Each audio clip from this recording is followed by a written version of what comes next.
1, 2, 3. 1, 2, 3. Since the new Flash movie is coming out, I've noticed that the movie lacked unity and teamwork. And the trailer of The Flash didn't make that element prominent. And what made me love the Justice League is the teamwork. I wanted them to carry that feeling through all the DC movies. So let's reminisce about the Justice League games that gave me the best cinematic experience. And at the end, I'm going to talk about the upcoming Flash. It's undeniable that we, and what I mean by we, the people who grew up watching everything that the DC universe offered, we all had that moment when we were children. And we witnessed the strength of the Justice League. And for me, I got inspired to proceed to jump off my mom's couch and break my own ankles and use it as an excuse to not go to school the next day. Sorry, Mom. Getting the chance to watch Justice League the animated series again reminded me of how much I love this team and the world of the DC universe. It brought that electrifying feeling that I had when I was a little spud. It was like magic, having to see these silhouettes looming in the darkness and slowly illuminating the screen as a breathtaking heroic soundtrack playing in the background, making you feel indestructible. This show elicited so many emotions from me: love, hate, sorrow, laughter. And what stood out from any other superhero show is the complex relationship between the characters. Watching Zack Snyder's Justice League was one of the most visually entertaining movies ever. It was dark, touching, arousing in terms of the effects. The Snyder Cut was a masterpiece, giving to everyone, including Joss Whedon. No hate directed towards him, but I think applying these filmmaking strategies that he used on the Marvel shows or movies and applying them on the DC world does not work, because it's really hard to create that atmosphere that suits the DC universe, and I think Zack Snyder captured it, and it looked phenomenal with the 4:3 ratio, especially the color grading and the pacing of the story. A lot of people didn't like the length of the movie, but for me, those 4 hours had gone so quick. I was immersed into this world that had so much depth to it. That's how much I love the DC universe. Let me introduce you guys to the members of the Justice League. First, we got the Assault Man. I could call him that because he earned it. Chucky from Good Will Hunting. Wonder Woman. By the way, I don't think Gal Gadot hasn't turned a monologue. That's why she's so bad at acting. Jason Momoa as Aquaman. Cyborg, played by Ray Fisher. Martian Manhunter. Last but not least, she's not in the movie. Please don't say it. Just don't say it, please. Please. Don't say it. Okay, what? Please don't. Just don't say it. Hawk Girl. More like Hot Girl. I believe that there are games out there that gave us the same feeling I had with the Snyderverse. 2002, Justice League and Justice for All came out, but an earlier copy was released in 2000 called Me. Yeah, I was born at that time. Busy getting stuffed by oatmeal gurpers, dude. I got the chance to play the game on the Game Boy Advance, but it wasn't mine, it was my cousin, so I didn't get the proper time to bond with the game. But all I have to say is, Lex Luthor, you. Fighting him was the most frustrating thing I've ever done. My blood pressure peaked. I've had an imposter syndrome episode thinking, I'm a fraud. But I had to move on and seek a better game called Justice League Chronicles. This game will always hold a special place in my heart. It was such a great gaming experience. I loved playing with Batman. I loved playing with The Flash. I still remember how hard it was to control this prick. It was on them speedballs. Don't search that up. Don't. When I start talking about Justice League games, the one game that pops into my little rubber brain is Justice League Heroes. I used to play with my brother, and the main thing that made it special was the gameplay for me. Being able to play with Martian Manhunter and turn into his true form as a beast was mind-blowing for me back then. But not utilizing his ability to shapeshift in a stealth level made me go a little bit blue in the face. Nevertheless, Justice League Heroes solidified the most beautiful memories in my mind. Can't forget about the late nights I spent playing with myself.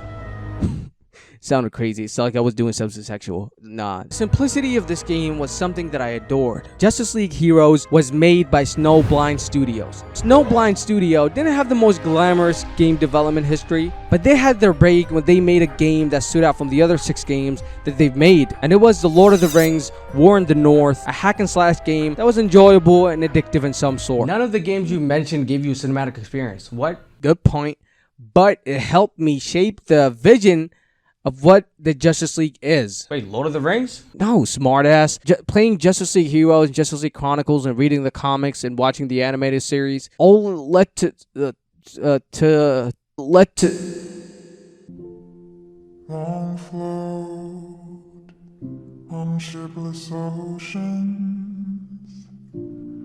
When I first got my hands on Injustice Gods Among Us, I thought it was just another fighting game, to be honest, because I didn't know about the actual comic book that came out 3 months prior to the game's release. I started playing the story mode, and I was astonished of how brilliant all the people who worked on this game. They've created something beyond my expectations, showing us that every man has his breaking point. I watched Superman's hand pierce Joker's chest, and that was the most terrifying moment ever.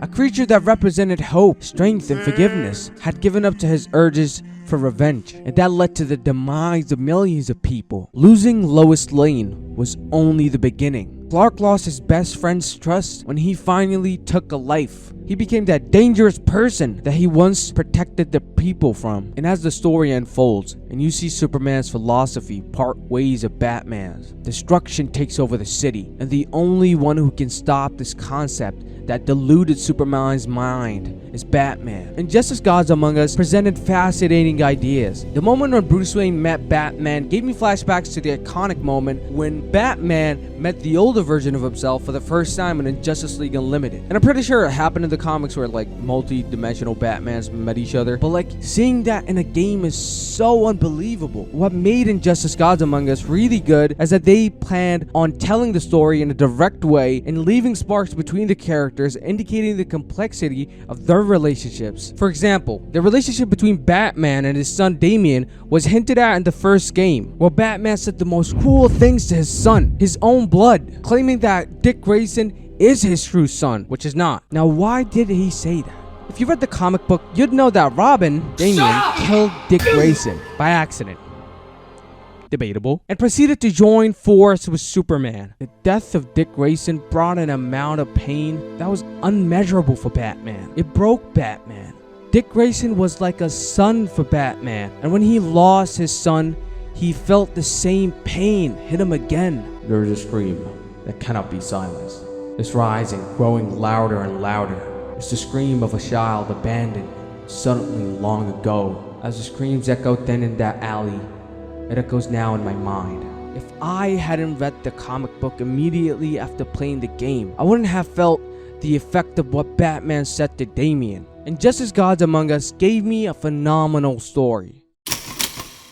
A vital tool to have to tell a story more efficiently is to have good cinematography. And Injustice Gods Among Us displayed decent level cinematography. Using slow-mo shots, medium shots, wide shots, they weren't afraid of showing their garbage 3 models. What's important for them is to be faithful to the story and convey the emotions of the characters, and I think they did a great job. Having better graphics and more fluid animations to the characters could have made the games 10 times better, but learning these skills takes years, and the people who worked on this, which was NetherRealm Studio, took a 4-year break to hone their craft, working on other games, and they came back with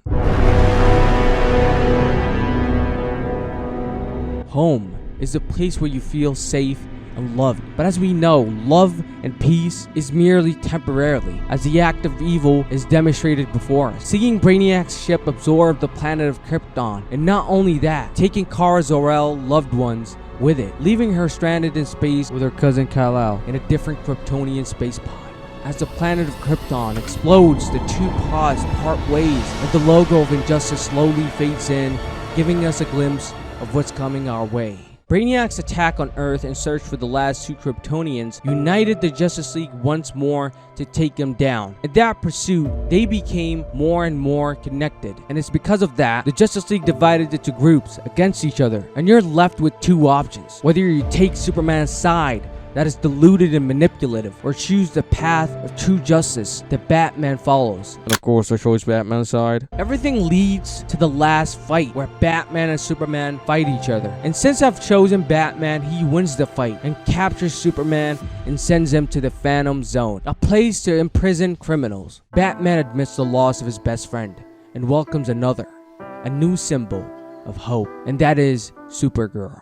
They really leveled up their playing field in terms of cinematography in this game. The characters' facial expressions look much better, and the animation is out of this world. The claw simps and even the seamless transition from cutscene to gameplay. My heart was palpitating when I saw Batman wearing his kryptonite suit. Felt rejuvenated, wanting to relive my childhood all over again. I became ravenous for more Justice League, and that hunger I felt was satisfied and fulfilled with amazing handheld shots, CU shots, and theatrical cinematography. The lighting in this game is jaw-dropping. It gave the game that oomph it needed. One of my favorite scenes in this game was the fight between Barry Allen and Eobard Thawne, the Flash versus Reverse Flash. The fight started in the city, and it swiftly passed multiple places as they were fighting, while running at the speed of sound. Felt like you were watching a different cutscene from an entirely different game. Watching Reverse Flash jump over the garbage truck in slow motion made me think to myself, okay, am I watching The Matrix at this point? You know, where's the good looking bald dude, you know, Morpheus? With all that said, each one of these Justice League games gave me something that stayed with me forever. An experience that I'll never forget. And what I'm excited for is the new Flash movie, because it seems like we're taking a new approach to the DCU. And I'll be honest, it is a little scary to let this movie in the hands of a director like Andreas Muschietti, because none of his past work proved that he can pull this off. And what it looks like to me, the CGI looked concerning at the end of the trailer. But I'm gonna give them the benefit of the doubt and say it's just a trailer, and I have to watch it myself to see if it's good or bad. Speaking about bad things, one of the most disgusting things that have ever been done in history is the Battle of Nankin. And a lot of people aren't aware of the bad things that Japan has done. So this director made a movie where he told a fictional story in those events, combining true events and fictional characters to create a true masterpiece. Click this video to watch it. Click on it. I talked about this movie and like a lot of things about it. So watch it.